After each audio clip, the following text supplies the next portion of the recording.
ডিসেম্বরের মাঝামাঝি সময়, শীতটা যখন জাঁকিয়ে পড়েছে, তখন সবাই নিজেদের ঠান্ডা শরীরটাকে গরম করার জন্য হরিদার চায়ের দোকানে চলে আসে। সেখানে চলে বিভিন্ন ধরনের আড্ডা, রাজনীতি থেকে খেলা, সিনেমা থেকে নাটক, এমনকি দেবতা থেকেও ভূত। প্রায় সব ধরনেরই আড্ডা চলে, শুধু কমতি থাকে কেউ একজন কোনো টপিক তুললেই হয়। এরকমই এক সন্ধ্যাবেলায় হরিদার দোকানে বসে আছে ভট্টাচ মশাই ও শম্ভু। ভট্টাচ মশাই এই পলাশপুর গ্রামের একজন গণ্যমান্য ব্যক্তি, অন্যদিকে শম্ভু ভীতু একজন লোক। এই নিয়ে প্রত্যেক দিনই ঝগড়া হয় ভাব। এতে অবশ্য হরিদারই লাভ, কারণ কখন 1 কাপ চা থেকে 3 কাপ চা বা তারও বেশি 5 কাপ চা হয়ে যায়, তাতে কারো কোনো মাথা ব্যথা থাকে না। তাই হরিদার এই লাভের কারণে হরিদাও চুপচাপ খালি শুনে যায় সব কথা। একদিন সন্ধ্যাবেলা সবাই এসেছে আড্ডা মারতে। সবাই বলতে শুধুমাত্র শম্ভু এবং ভট্টাচ মশাই, কারণ তখনও সুরেশ ফেরেনি। এরই মাঝে হরিদা বলল, কি শম্ভু, তোমাদের 3 মূর্তির ভেতর যে এক মূর্তিকে দেখতে পাচ্ছি না, সে কি এখনো অফিস থেকে ফেরেনি? হ্যাঁ, এই তো ফিরছে বললো, মিনিট 5 লাগবে। তুমি আপাতত 2 কাপ স্পেশাল চা বানাও তো। দুজনে চা খেতে লাগলো। এরই মাঝে উপস্থিত হলো 3 মূর্তির শেষ সদস্য সুরেশ। যেহেতু সে কলকাতার কোনো এক কলেজে বিজ্ঞানের প্রফেসর, তাই বাড়ি ফিরতে ফিরতে 8টা বেজে যায়। আজও তার অন্যতা হলো না। তখন সুরেশ বলল, কি রে, আমাকে ছাড়াই তোরা চা খাওয়া শুরু করে দিলি আজকে? সুরেশ নিজের জায়গায় এসে বসলো। এসে হরিদাকে 1 কাপ চা অর্ডার করলো। সুরেশ জিজ্ঞাসা করলো, কি রে শম্ভু, ভট্টাচ মশাই কি আবার আবল তাবল ভূতের গল্প শুরু করলো নাকি? তুমি কিন্তু কখনো এগুলোকে সিরিয়াসলি নাও না সুরেশ। যেদিন ভূত দেখতে পাবে সেদিন বুঝবে। আরে ছাড়ুন তো মশাই ওইসব আলফাল আপনার ভূতের গল্প।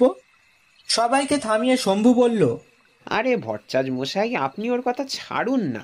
ও কোন দিনই বা বিশ্বাস করেছে। আপনি তার থেকে একটা ভালো দেখে গল্প শুরু করুন তো। তাহলে তোমাদের আমি আমার একটা কাজের সূত্রে যাওয়া প্রতাপগড়ের ভূতের গল্পটা বলি। আমি তখন সদ্য গ্র্যাজুয়েশন পাশ করে প্রতাপগড় নামে একটি জায়গায় বিজ্ঞান বিভাগে শিক্ষকতা করার কাজ পেয়েছি।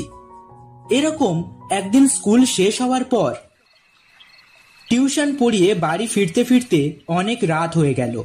সেদিন রাতে তখনও বৃষ্টি শুরু হয়নি, কিন্তু আকাশের মুখ ভার, চারিদিকে ঝোড়ো হাওয়া বইছে এবং বাঁশবাগানের ভেতর থেকে শিয়ালগুলো হুক্কা হুয়া করে ডাকছে। আমার কিন্তু তখনও ভয় করেনি একটুও। তখন আমার মনে হলো আজ বাড়ি ফিরতে একটু দেরি হয়ে যাবে। তাই তাড়াতাড়ি ফেরার জন্য আমি রতনদের পুকুরের পাড় ধরে হাঁটতে লাগলাম। রতনদের পুকুরের পাশে তখন ঘন বাঁশবাগান ছিল। সেই বাঁশবাগানের ভেতর থেকে ঝিঝি পোকার ডাক শোনা যাচ্ছিল। এই বাঁশবাগানে ঝিঝি পোকার আওয়াজ ও তার সাথে শিয়ালের ডাক, দুটো আওয়াজ যেন বাঁশবাগানটাকে এক মৃত্যুপুরীতে পরিণত করেছে। হাঁটতে হাঁটতে যখন রতনদের পোড়ো বাড়ির সামনে থেকে যাচ্ছি, তখন কেন জানি না নিজের মেরুদণ্ডের শিরদাঁড়া বেয়ে যেন একটা ঠান্ডা রক্তের স্রোত বয়ে গেল। বাড়ির সেই বটগাছ থেকে একটা পেঁচার আওয়াজ রাত্রিটাকে যেন আরো গভীর করে তুলল। কিছুটা দূর যাবার পর রতনদের সেই পরিত্যক্ত পুকুরের কাছে এসে পৌঁছালাম। আমি শুনতে পেলাম কেউ যেন পুকুরের ঘাটে বসে আছে। শীতের রাতে তার ঘাটে বসে জলে পা নাড়ানোর আওয়াজ ভেসে আসছে। আমি কিছুটা ভয় পেয়ে গেলাম, কারণ এত রাতে কে ওই ঘাটে বসে থাকবে? আমি তাই জিজ্ঞাসা করলাম, তুমি কে গো, এই রাতের বেলা একা একা ঘাটের মধ্যে বসে পা দোলাচ্ছ জলে? ওপার থেকে কোনো উত্তর না পাওয়ায় যেন একটু বেশি ভয় পেয়ে গেলাম। আমি আস্তে আস্তে কিছুটা ঘাটের পাশে গেলাম। সেখানে গিয়ে ফের একই প্রশ্ন জিজ্ঞাসা করলাম, তুমি কোন বাড়ির মেয়ে? কিন্তু তাও কোনো উত্তর পেলাম না। এবার আমি তাই একটু বিচলিত হয়ে ঘাটে সিঁড়ি দিয়ে নামতে লাগলাম।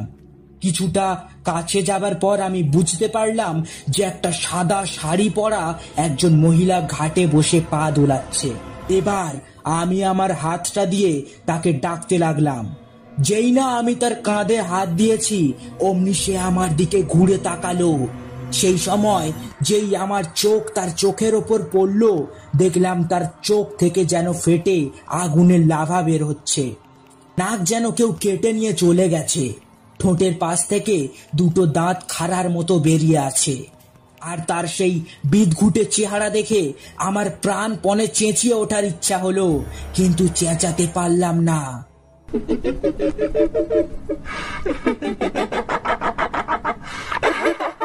আমার কানে ভেসে উঠল তার সেই খ্যানখ্যানানি হাসি। দেখতে পেলাম চারিদিকে হাওয়ার স্রোত যেন বেড়ে উঠেছে।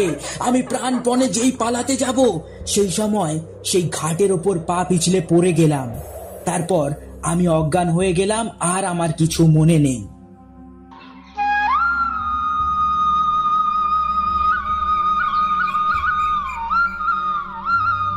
আমার জ্ঞান ফিরল একজনের আওয়াজে। আমি যখন চোখ খুললাম, দেখলাম একজন পুরোহিত আমার সামনে দাঁড়িয়ে। সে এসেছিল এখানে সকালে স্নান করতে, কিন্তু ঘাটে নামার মুখে আমাকে শুয়ে থাকতে দেখে সে খানিকটা অবাক হয়ে যায় এবং আমাকে ডাকতে থাকে। আর তার ডাকেই আমার যখন জ্ঞান ফিরল, তখন আমি তাকে আমার সমস্ত ঘটনাটা বললাম। ঘটনাটা শুনে পুরোহিত বলল, এটা নিশ্চয়ই রতনের বউ। ওই যে পুকুরের পাশে শেওড়া গাছটা দেখছো, ওই গাছে যে গলায় দড়ি দিয়ে ঝুলে মরেছিল সে আজও হয়তো রাত্রিবেলা সেই ঘাটের মধ্যে বসে থাকে, আর কাউকে দেখতে পেলে তার ঘাড় মটকে দেয়। কিন্তু তোমার ভাগ্য ভালো যে তুমি এখনো বেঁচে আছো। ভগবানকে ধন্যবাদ জানাও হে ছোকরা। শুনলে গল্পটা? এটা কিন্তু মিথ্যে ঘটনা নয়, এটা আমার সাথে ঘটে যাওয়া সবচেয়ে ভয়ঙ্কর সত্য ঘটনা।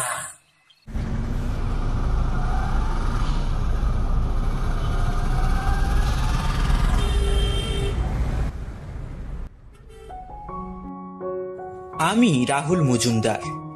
সবেমাত্র এমবিবিএস পাশ করে পুরোপুরি ডাক্তার হয়েছি, তাই কাজের সূত্রে আমাকে অনেক দূর দূর রোগী দেখতে যেতে হয়। কিন্তু এই ছোট্ট জীবনে আমি অনেক জনপ্রিয় ডাক্তারে পরিণত হয়েছি। অনেকেরই আমি পারিবারিক ডাক্তার। রোগীরা যখনই ফোন করুক না কেন আমাকে যেতেই হয়।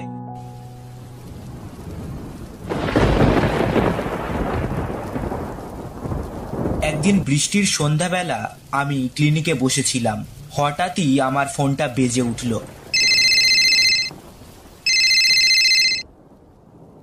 ফোনের ওপার থেকে একজন বলল, হ্যালো হ্যালো ডাক্তারবাবু, আমি আমি অমল বলছি। আমাকে চিনতে পারছেন? অমল কাঁদতে কাঁদতে বলতে লাগলো, ডাক্তারবাবু, আমার আমার জ্যাঠার খুব অসুখ। আজ সারাদিন নৌকা বেয়েছে, তবুও ঠিক ছিল, কিন্তু কিন্তু সন্ধেবেলা যখন বাড়িতে এসেছে তখনই তার বুকে ব্যথা শুরু হয়েছে। এখানকার ডাক্তাররা বলছে জ্যাঠাকে নাকি আর নাকি বাঁচানো সম্ভব হবে না। আপনি ছাড়া জ্যাঠাকে আর কেউ বাঁচাতে পারবে না। ডাক্তারবাবু, আপনি যত তাড়াতাড়ি সম্ভব এখানে চলে আসুন। আপনি তো আমাদের বাড়ি চেনেন, সেই যে গোসাবাতে নৌকা খেয়া পার করে মেছোখালি হয়ে আসতে হয়। আপনি দয়া করে আসুন, একটিবার আসুন আপনি। এই বলে ফোনটা কেটে দিল। আমি কিছুই বুঝতে পারলাম না। এত অল্প সময়ের ভেতর এত কিছু বলে দিল। আমার কিছু বলার আগেই সে ফোনটা আবার কেটে দিল। তাই আমি তাড়াতাড়ি ক্লিনিক বন্ধ করে বেরিয়ে পড়লাম মেছোখালির উদ্দেশ্যে।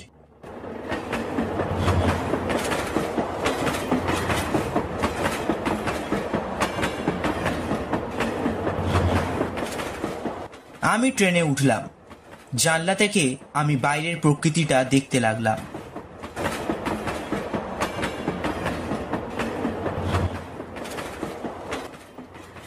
প্রায় 1 ঘন্টা পর এসে পৌঁছালাম ক্যানিং স্টেশনে। তখন প্রায় রাত হয়ে গিয়েছে। স্টেশনের বাইরে বাইরে আমি কোনো গাড়ি না দেখতে পেয়ে রাস্তা ধরে হাঁটতে লাগলাম। কিছুটা দূরে একটা টোটো দেখতে পেয়ে আমি সেই টোটোতে উঠে পড়লাম। টোটোতে যেতে যেতে আমি ভাবতে লাগলাম আমার ফিরতে হয়তো রাত হয়ে যাবে আজকে। কিছুক্ষণ যাওয়ার পর আমাকে টোটোওয়ালা নামিয়ে দিল নদীর পাড়ে। এরপর আমাকে খেয়া পার করে নদীর ওপারে যেতে হবে, কিন্তু কাছাকাছি কোনো একটা খেয়াও দেখতে পেলাম না, কারণ রাত তখন 9টা বেজে গিয়েছে। আমি দেখতে পেলাম দূরে ওপার থেকে একটা হালকা লাইট দেখা যাচ্ছে। কিছুটা কাছে আসতে আমি মাঝিকে বললাম, ও মাঝি, নদীর ওপারে নিয়ে যাবে? বুঝতে পারছি বাবু, অনেক রাত হয়ে গিয়েছে। ওপারে তো আমি যেতে পারবো, কিন্তু আমাকে পয়সা বেশি দিতে হবে। আমি তখন টাকা পয়সার কোনো কিছুই চিন্তা করলাম না। আমি তখন রোগীর চিন্তা করে মাঝির কথায় রাজি হয়ে গেলাম। ঠিক আছে, আমি যাব। আমি এরপর নৌকায় উঠে পড়লাম। কিছুক্ষণ নৌকায় যাওয়ার পর আমরা মাঝ নদীতে। তখন মাঝি আমাকে জিজ্ঞাসা করলো, বাবু, এত রাতে কোথায় যাচ্ছেন? গোসাবার মেছোখালী গ্রামে যাব একটা রোগীকে দেখার জন্য। মেছোখালী গ্রামে? ওই গ্রামটা তো আমি চিনি। আপনি কাদের বাড়ি যাবেন? অমল পুরকায়স্থদের বাড়িতে যাব, ওর বাবার খুব অসুখ, তাই তুমি একটু তাড়াতাড়ি চলো। আমি তো ওদের বাড়ি চিনি গো, তুমি নিশ্চিন্তে থাকো, আমি তোমাকে তাদের বাড়িতে পৌঁছে দেব। আমার মনটা একটু শান্ত হলো, কারণ আমি অমলদের বাড়ির রাস্তা ভুলে গিয়েছিলাম প্রায়। মাঝির এই কথায় আমার কিছুটা স্বস্তি হলো।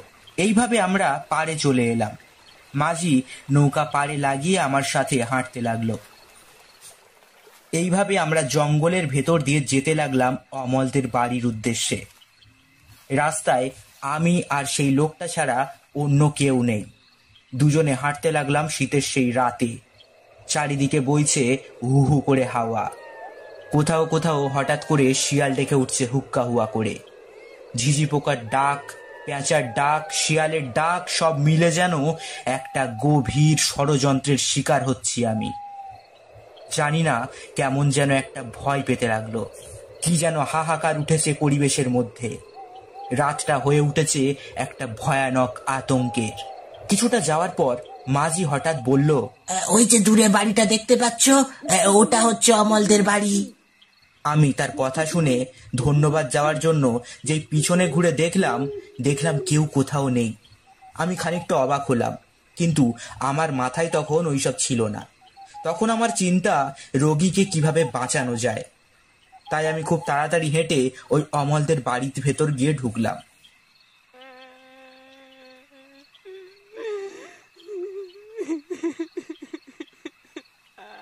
কিন্তু দেখলাম অমলের বউ খাটের পাশে বসে আছে এবং বিছানায় কেউ একজন শুয়ে আছে। তখন অমল কাঁদতে কাঁদতে বলল,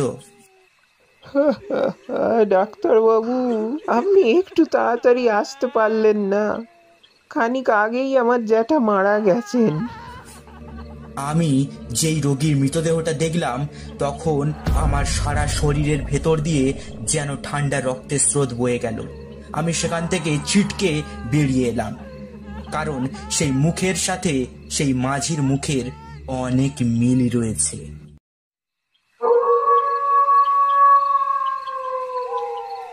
একবার এক কালী পূজার রাতে রাহুল ও সুমন ঠাকুর দেখে বাড়ি ফিরছিল। তারা দুজন যখন ঠাকুর দেখে বাড়ি ফিরছিল তখন রাত প্রায় 2টো বাজে। অমাবস্যার রাত, চারিদিকে হালকা হালকা শীতের হাওয়া বইছে। দুজনে বাইকে করে বাড়ি ফিরছিল হরিণডাঙ্গায়। রাহুল ভুলবশত আজকে হেলমেট আনতে ভুলে গিয়েছিল, তাই তাকে মেন রোড ছেড়ে ঢুকতে হয়েছিল গ্রামের এক ভাঙাচোরা রাস্তায়। এই রাস্তাটা সোজা নিয়ে যায় হরিণডাঙ্গার দিকে, তাই প্রায়ই এই রাস্তা দিয়ে তার যেতে হয়। কিন্তু আজকে যেন একটু বেশি নিস্তব্ধ চারিদিকটা। দূরে ঝিঝি পোকার ও শিয়ালের আওয়াজ যেন ভেসে বেড়াচ্ছে। সুমন এত কিছু দেখে একটু ভয়ে ভয়ে বলতে লাগলো, রাহুল, জায়গাটা কিরকম গা ছমছমে না? আমার কিন্তু একটু ভয় লাগছে। আর তুই কেন হেলমেটটা ভুলে এলি? তুই নিজেই তো তাড়াতাড়ি করতে বলছিলি, তাই তো আমি ভুলে গিয়ে আর আনতে পারলাম না। আর বেশি ভয় পাস না, এই রাস্তা দিয়ে আমি প্রায়ই যাই। এত কিছু ভাবতে ভাবতে হঠাৎই তার গাড়িটা খারাপ হয়ে গেল।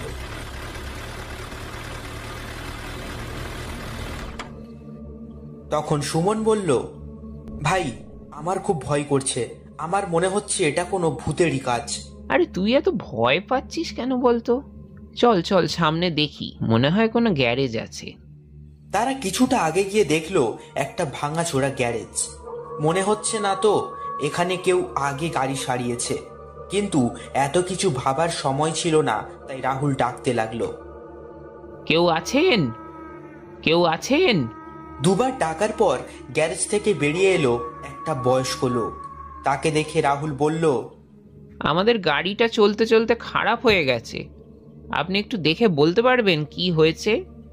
লোকটা কিছুক্ষণ গাড়িটা দেখলো, দেখে বলল, গাড়ি যা দেখে বুঝলাম, আজ আর মনে হচ্ছে না এটা ঠিক হবে। এর জন্য তুমি কালকে আসতে পারো, তাছাড়া হবে বলে মনে হচ্ছে না। তারা লোকটার কথা শুনে কি বলবে বুঝতে পারছে না, কারণ রাত এখন 2:30 বাজে। তারা ঠিক করলো গাড়িটা নিয়ে হাঁটতে হাঁটতে বাড়ি ফিরবে, কারণ এখান থেকে বাড়ি আর 3 কিলোমিটারের মতো। তাই কোনো কথা আর না বাড়িয়ে দুজনে হাঁটতে লাগলো। বাবুরা, এই রাস্তা দিয়ে রাতে যাবেন না, বিপদ আছে, কিন্তু সামনে দেখে যাবেন। এই কথাটা শুনে সুমন কিছুটা ভয় পেয়ে গেল। সে যেতে চাইলো না, কিন্তু রাহুল তাকে বুঝিয়ে বাজিয়ে অবশেষে হাঁটতে শুরু করলো। শীতের রাত, চারিদিকে হাওয়ায় গা যেন ঠান্ডা হয়ে উঠেছিল। দূরের বন থেকে শিয়াল ডাকছে। তাও দুজনে হেঁটে হেঁটে বাড়ি যাচ্ছে। হঠাৎ দেখলো দূরে এক গাছের পাশে একটা ঘোমটা দিয়ে মেয়ে দাঁড়িয়ে আছে। এটা দেখে সুমন আরো ভয় পেয়ে গেল। সে রাহুলকে বলল, ওটা কে দাঁড়িয়ে আছে? ওটা কি ভূত? রাহুল দেখে কিছুটা ভয় পেয়ে গেল। সে সুমনকে শান্ত করার জন্য বলল, তুই তুই কিছু বলিস না ওকে, চুপচাপ এখান থেকে চ, কাউকে কিছু বলতে হবে না, আর ভুলেও পিছনের দিকে তাকাবি না। তারা দুজনে আস্তে আস্তে মেয়েটার কাছে থেকে চলে গেল। তারা কিছুই বলল না তাকে। এইরকম কিছুটা দূর যেতে যেতে ফের তারা দেখলো সেই মেয়েটা আবারও দাঁড়িয়ে আছে। তারা দুজন খুবই ভয় পেয়ে গেল। তারা এবারও কিছুটা সাহস নিয়ে তার কাছে গিয়ে বলল, আপনি কোথায় যাবেন? আমি আসলে রাস্তাটা ভুলে গিয়েছি। এই সামনে একটা রাজবাড়ি আছে না, আমি সেখানেই থাকি। তারা দুজন লক্ষ্য করলো মেয়েটা কথা বলছে, কিন্তু তার মুখ নড়ছে না। রাহুল আগে শুনেছে এখানে একটা পূর্বের দিকে একটা রাজবাড়ি আছে, তাই রাহুল মেয়েটিকে বলল, ঠিক আছে, আমরা না হয় তোমাকে পৌঁছে দিচ্ছি। তারা দুজন গাছের সামনে বাইকটা রেখে জঙ্গলের ভিতর মেয়েটির সাথে চলে গেল। কিছুটা দূর যাবার পর রাহুল প্রশ্ন করলো মেয়েটিকে, তুমি এত রাতে এখানে কি করছিলে? আসলে সেরকম কিছুই না, আমাদের গ্রামে একজন মারা গিয়েছে, তাকে পোড়াতেই পাশের গ্রামে এসেছিলাম। কিন্তু রাত হয়ে যাওয়ায় আমি আর রাস্তা খুঁজে পাচ্ছি না, তাই এদিক সেদিক ঘুরছিলাম। সুমন জানতো পাশেই পলাশপুরের একটা শ্মশান আছে। তারা তো কিছুটা অবাকই হলো, কারণ এখনকার সময়ে কে এতটা ঘোমটা দিয়ে থাকে। তারা মহিলাটার মুখ দেখতেই পায় না। সামনে বড় মাঠে যাওয়ার সময় খুব জোরে জোরে হাওয়া বইতে লাগলো। তাদের গা ছমছম করতে লাগলো। রাহুল তখন মেয়েটাকে জিজ্ঞাসা করলো, তোমার বাড়ি এখান থেকে আর কতটা দূর গো? এই তো সামনেই। তুমি যে এত রাতে রাস্তায় দাঁড়িয়েছিলে, যদি তোমার কিছু হয়ে যেত? আমার কিছুই হতো না, আমি জানতাম তোমরা আসবে। কথাটা শুনে দুজনে যেন একটু ভয় পেয়ে গেল। সে কি করে জানতো আমরা এই পথ দিয়ে আসবো? ভয় পেও না, এই পথ দিয়ে কেউ না কেউ আসতো। কিছুটা দূর যাবার পর তারা দেখতে পেল দূরে একটা বাড়ি, হয়তো সেটাই রাজবাড়ি।